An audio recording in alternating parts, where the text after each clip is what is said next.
Now we move on to the final part of the conference for today, namely the keynotes. First of all, we will have Dr. Ludwig Spaenle, Bavarian State Representative for Jewish Life and the Fight Against Anti-Semitism, Remembrance and Historical Heritage, Bavaria. The word remembrance as a bulwark against denial is in his job title, and as such, we are aware of how dear and important this subject is to him. Dr. Spaenle, please.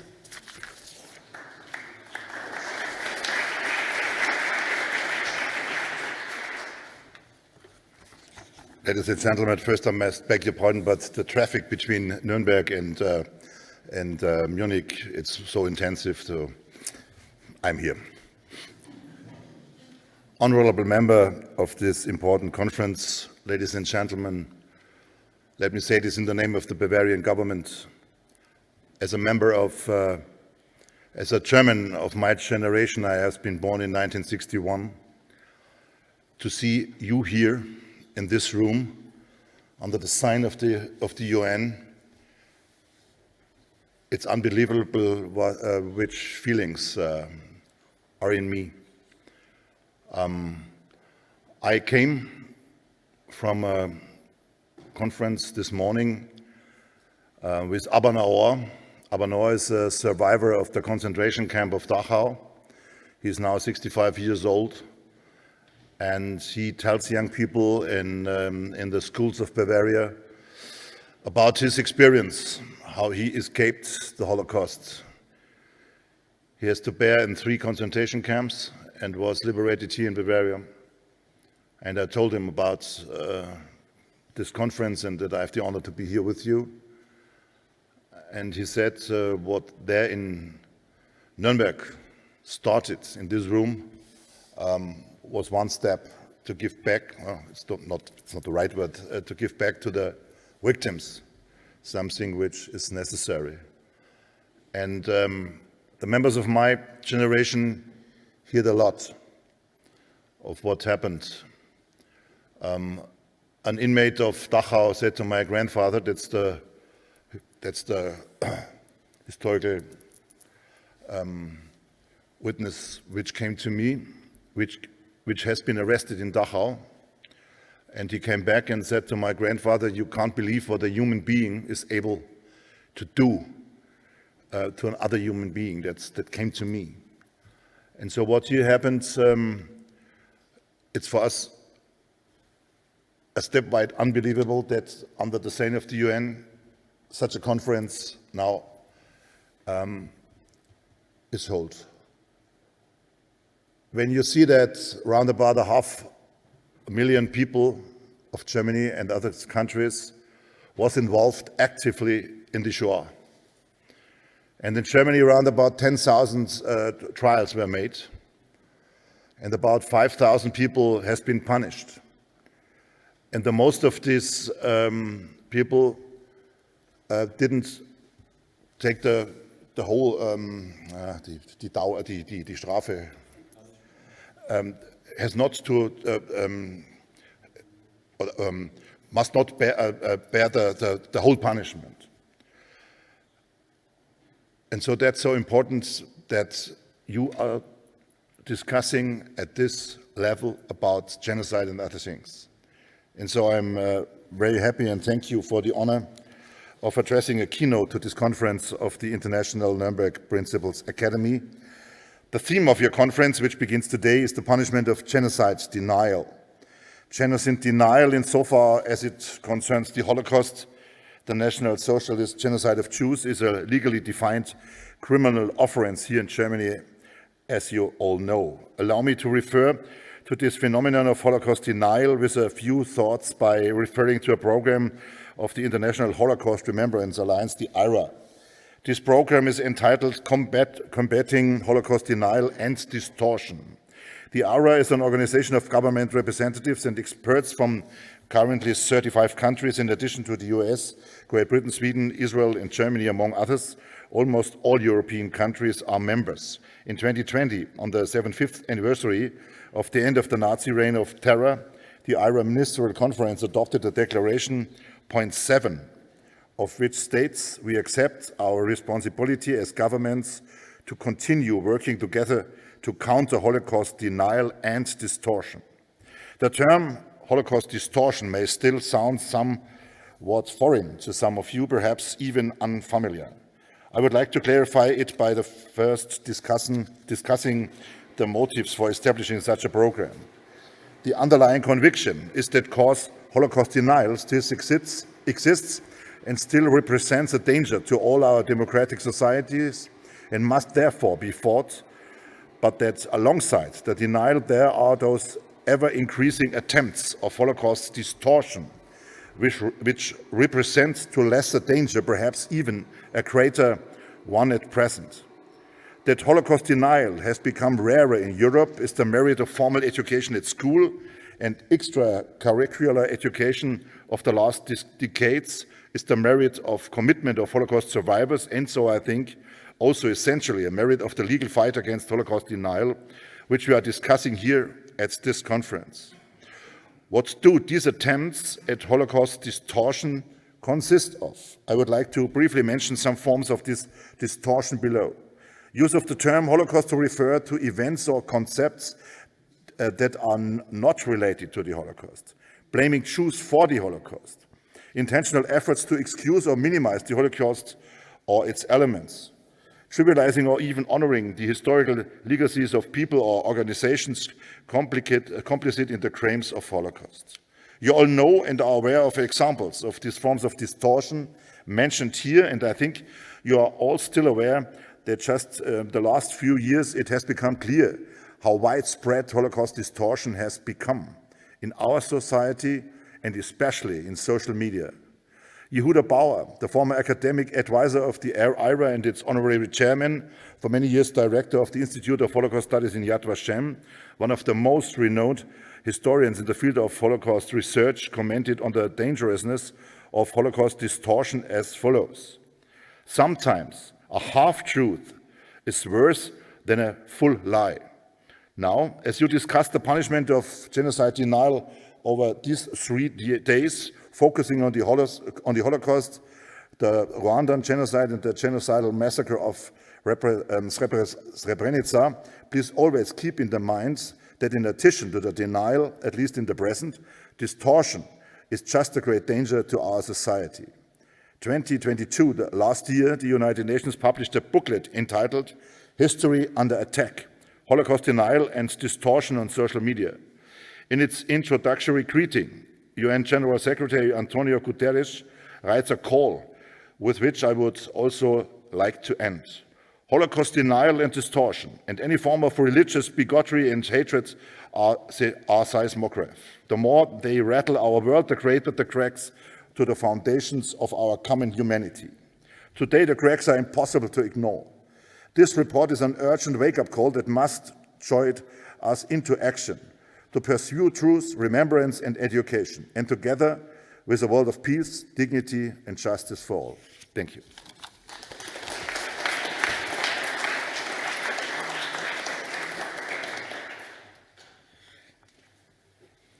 And so we reach the near end of today's component of the forum. Cliché is best avoided if possible, as Christoph Hitchens used to say, but I must invoke it for now. So, last but most certainly not least, we will hear from the United Nations Special Advisor on Genocide Prevention. Indeed, it was her, as you already knew, who provided us with the initial idea and concept note for this year's event. As such, she had been a close collaboration partner together with Dr. Brammertz. So, I would like us to sincerely thank and welcome Alice Wairimu Nderitu.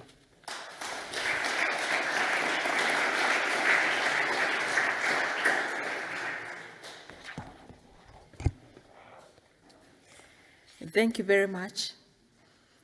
I honestly can't even begin to describe what it means for me to be in this room, that I never imagined that I would ever be. to imagine the significance of what it means to be standing here and in this room and to know what has happened in this room. And so I would first like to thank you, the International Nuremberg Principles Academy, for bringing us together in this very symbolic location and to discuss what I believe is a key but often overlooked challenge in post-genocide societies and beyond. And I would like to begin by saying that it's also very, very symbolic because it's often forgotten that 75 years ago, on 10th December, that we got the Universal Declaration of Human Rights.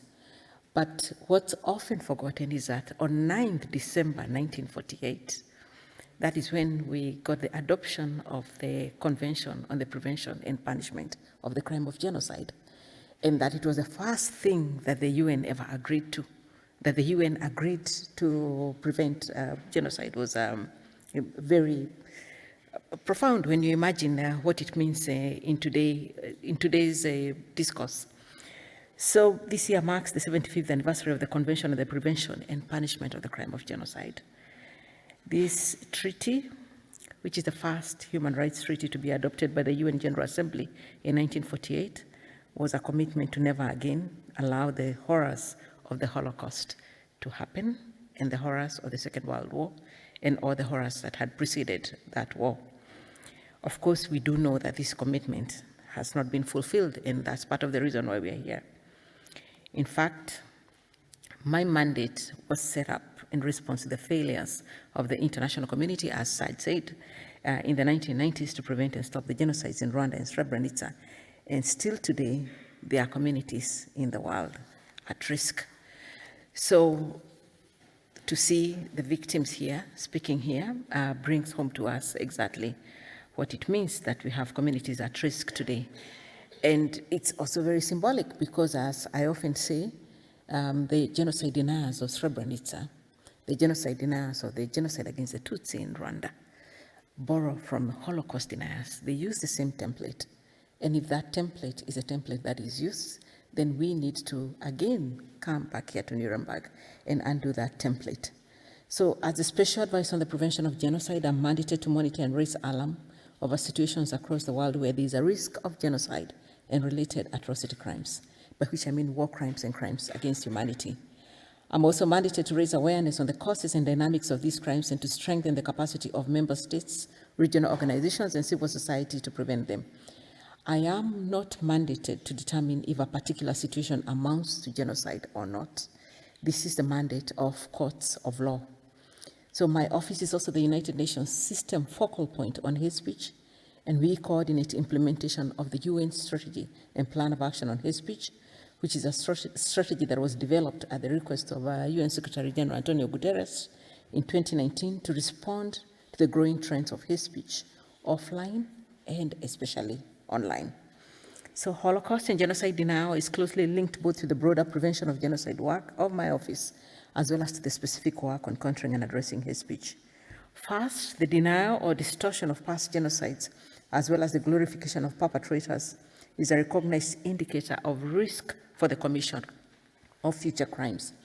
This is set out in the framework of analysis developed by my office to understand when atrocity crimes might happen in order to prevent them. Such denial or distortion is especially dangerous in societies which have experienced such crimes, in which there has been no full accountability for them, and even when such accountability has taken place, when such narratives are used by persons of influence, such as political leaders, religious leaders, or media. I have seen the devastating impact of genocide denial firsthand in Bosnia-Herzegovina and in the wider Balkans region, as well as in Rwanda and in the Great Lakes region. I've been most struck by the devastating impact denial has on survivors and victims. Imagine that those who already had to fight for accountability to occur in the first place, those who recounted the horrors of what happened to them by testifying before the tribunals to ensure that justice would prevail, they are again forced to recount these horrific stories to drown out those who deny or trivialize these genocides. This is unacceptable. Second, Holocaust and genocide denial is closely linked to the dissemination of hate speech. Denial itself can be a form of hate speech when it's used to dehumanize, stoke division, or fear against a community of persons or of persons based on their identity. We often see such linkages in Holocaust denial, which is more often than not linked to broader anti-Semitic conspiracy theories and hate. Hate speech, in particular in its most serious form, incitement to discrimination, hostility or violence, or incitement to genocide, is also in itself an indicator of risk of genocide and related atrocity crimes, and it can be a trigger for such crimes. Hate speech and dehumanization of communities based on identity was a feature in the lead up to the Holocaust and to the genocides in Rwanda and in Bosnia-Herzegovina, as we've just heard, in Srebrenica in Bosnia-Herzegovina. Incitement against these communities has also been adjudicated by courts of law, especially by the Nuremberg Tribunal, by the International Criminal Tribunal for Rwanda, the International Criminal Tribunal for the former Yugoslavia. And more recently, we've seen the same threats occur, but now amplified by social media, in situations where serious violations have taken place, violations which may amount to genocide. So, for example, hate speech has been widely documented against the Rohingya in Myanmar and against the Yazidi in Iraq. For the latter, a German court in Frankfurt recently upheld a conviction of genocide for crimes committed against the Yazidi. So this then brings me to the specific focus of this conference on criminalizing genocide denial. International law provides a strong framework for addressing such narratives. Public and direct incitement to genocide is prohibited in the 1948 Genocide Convention and reiterated in the Rome Statute.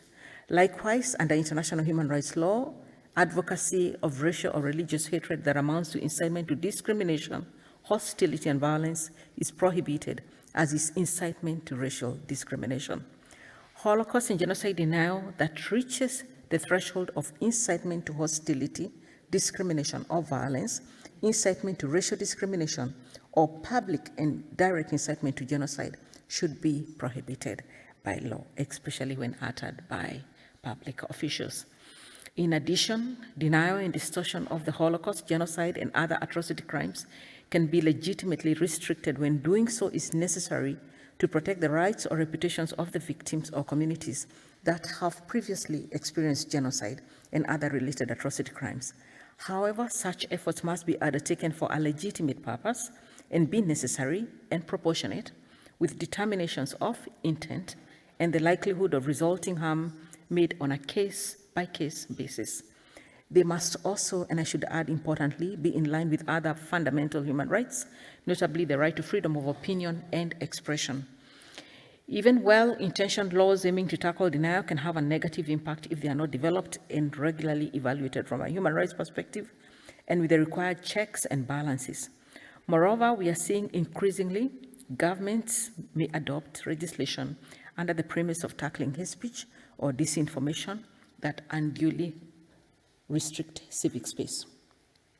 So comprehensively addressing genocide denial therefore requires having in place laws that prohibit the most serious forms of denial that fall within the threshold of incitement.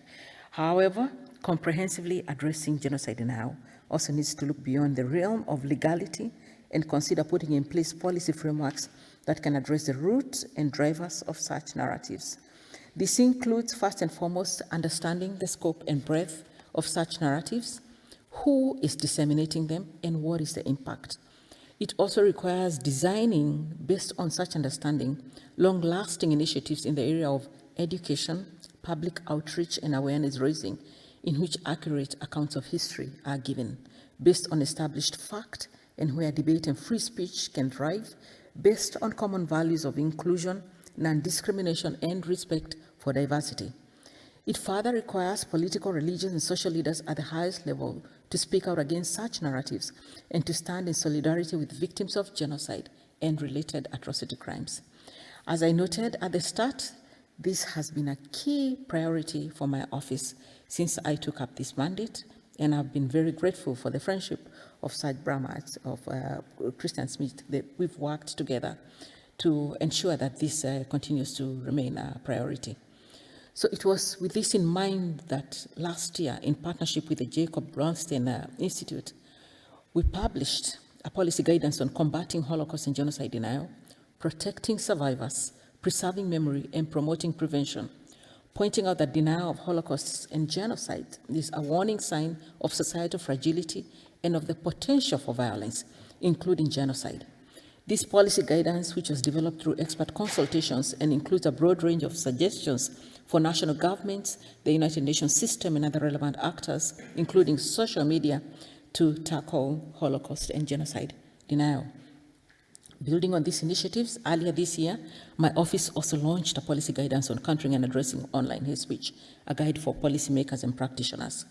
This was launched in partnership with the Human Rights, Big Data and Technology Project at the University of Essex, and it built on 3 years of dialogue by my office with tech and social media companies, with colleagues in different departments at the United Nations, with experts and with civil society on current challenges and opportunities in tackling online hate speech, including Holocaust and genocide denial. The policy guidance sets out actionable recommendations addressed to member states, to tech and social media companies, to us at the United Nations, and to civil society when it comes to addressing online hate speech. It also includes recommendations on countering hate speech before it reaches the threshold of incitement to discrimination, hostility, or violence. Finally, my office is also implementing several initiatives in the area of education. And so far, in both Asia Pacific and Africa, we've supported the development, and we are moving towards the implementation of curricula and learning materials to teach about past instances of genocide and related atrocity crimes and the risk factors thereof in Holocaust and genocide denial. These curricula also aim to instill in learners the importance of speaking out and standing up against hate. So I would like to conclude again by going back to the particular significance of this year to the efforts of preventing genocide. Again, speaking about the 75th anniversary of the Convention on the Prevention and Punishment of the Crime of Genocide. I'm always so inspired, and I keep saying that I don't think there's a day that I walk to the office down 42nd Avenue without thinking about Raphael Lemkin, without thinking about how often we think that as individuals that we cannot do much, that we need structures, we need systems behind us.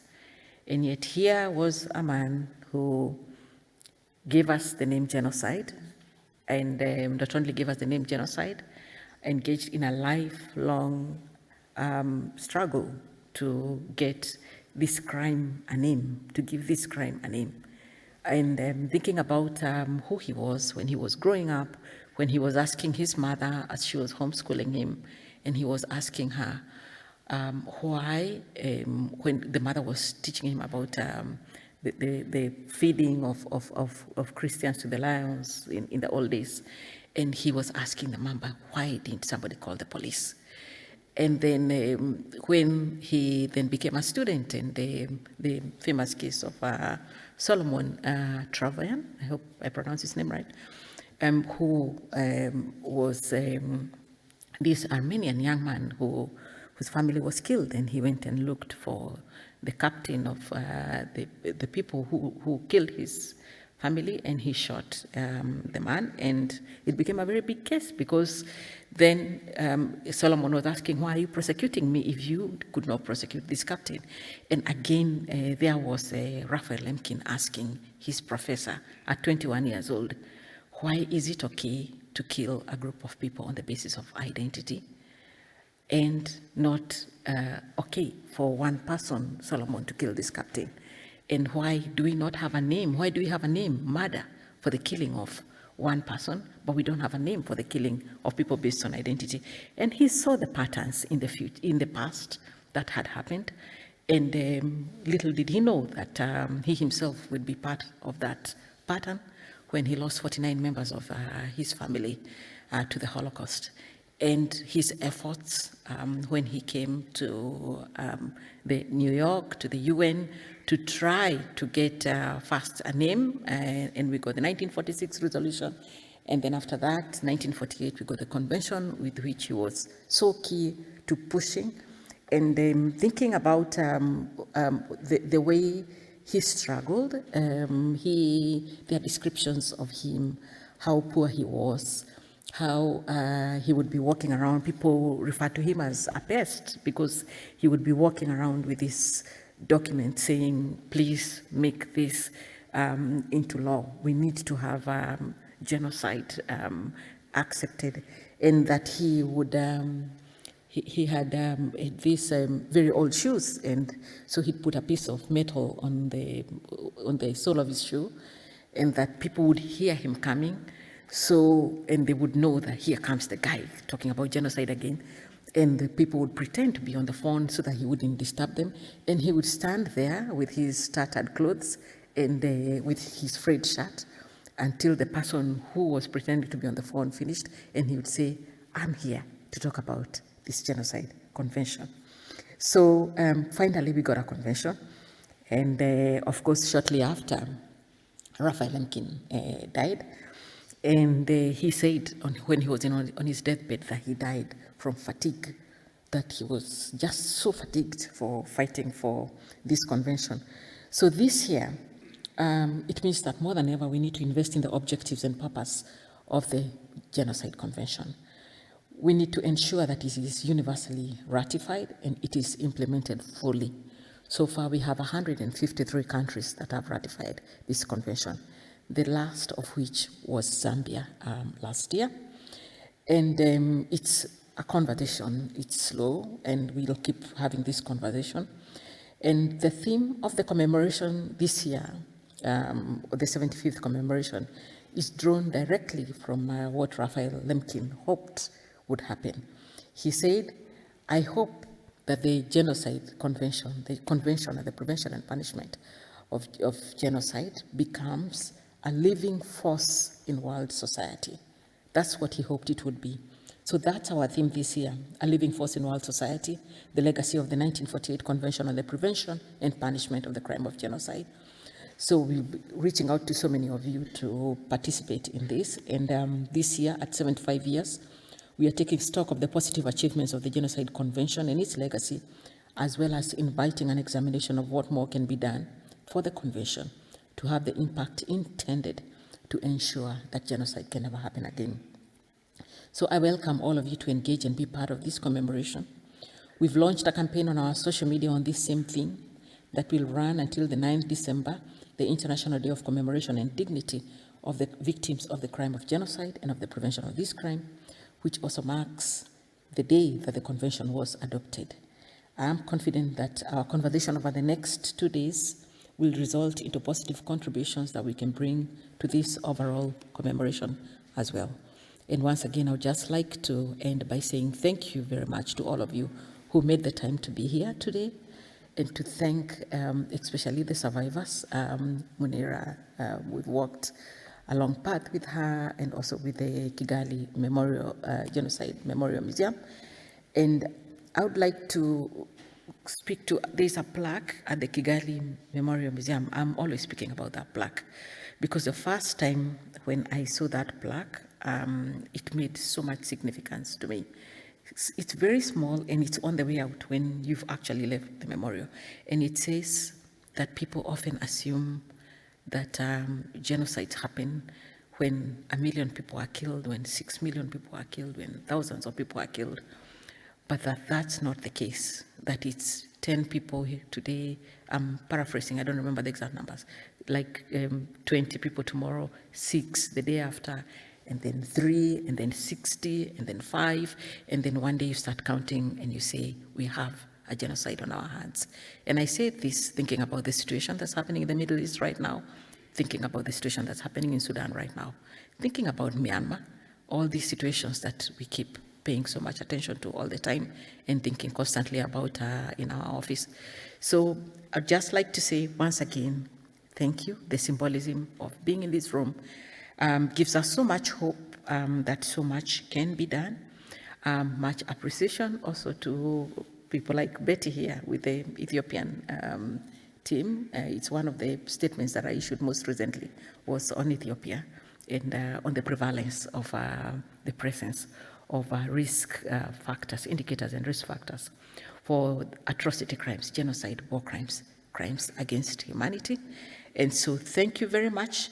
I'm here with Mario, who is the chief of our office, who is behind so much of the thinking that you see in this office, so much of the direction, and really so much the person who framed in very concrete words that the key problem that we need to focus on in post-genocidal societies is genocide denial and glorification of war criminals.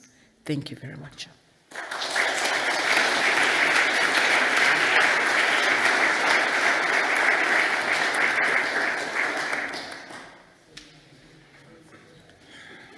Thank you so much, Alice, Wairimu, and Nderitu, for this impressive speech, and thank you for reminding us on Raphael Lemkin and his commitment and his sacrifice to craft this indeed word that we now have for mass murder of a specific protected minority, which we now can call genocide, and it's important that we have this word to call it what it is. So thank you very much. This brings us to the end of this first day. I hope when I say you enjoyed it as much as I did, that's certainly not the same, the right words. It was not really enjoyable, but it was extremely interesting, and I profit so much from Honoré, from Munira, Christoph, from your experiences. And it was a lively introduction into the topic, and we will as of tomorrow start to then discuss more on the legal sides, the legal issues, and then other mechanisms that we can impose in order to indeed prevent genocide from happening and keep the straight narratives straight and the facts right. So tomorrow we will start here at 10 a.m. with the first panel, so make sure to be here in time. There was one other thing I want, so because we have heard several times that we are in a special room here indeed. And, Rudolf Höss, one of the victims, and he was the commander of the concentration camp in Auschwitz, he sat here in the witness box and testified to having killed 1.2 million Jews in his concentration camp, showing a little bit of pride that he actually fulfilled the task that he was assigned with. So the horrors of this industrialized killing in his concentration camps became sort of sensible in this room. And I dare say, when you look at the proceedings, that even in that room at that time, nobody really wanted to believe that. There was a sentiment of how could that really be? But of course, we now know that it indeed was right. Actually, Rudolf has exaggerated the numbers a little, so proud he was of his contribution to the final solution. Horrible. Anyway, we are in this special room, and we have you realize that it's not in the same shape that you might have in mind when you look at pictures, photographs that you have seen from 1945-46. So if you want to know more about the history of this room, tomorrow afternoon, after the final third panel of tomorrow, there will be the opportunity to learn more about it. We have a museum, the Memoriam Nuremberg Trials, which is upstairs. You can see in these little windows behind you where it is. So you're very welcomed to visit the exhibition upstairs, and the director of the museum will be here tomorrow after the final panel in this room to give a little introduction, and then to invite you personally to look at and visit the museum and learn more about the history of 1945-46 in this very room. For now, thank you very much for joining this conference, for being part of this, and I'm looking forward to tomorrow, 10 a.m., where we start our first panel. Have a good evening, and I see you tomorrow morning. Thank you.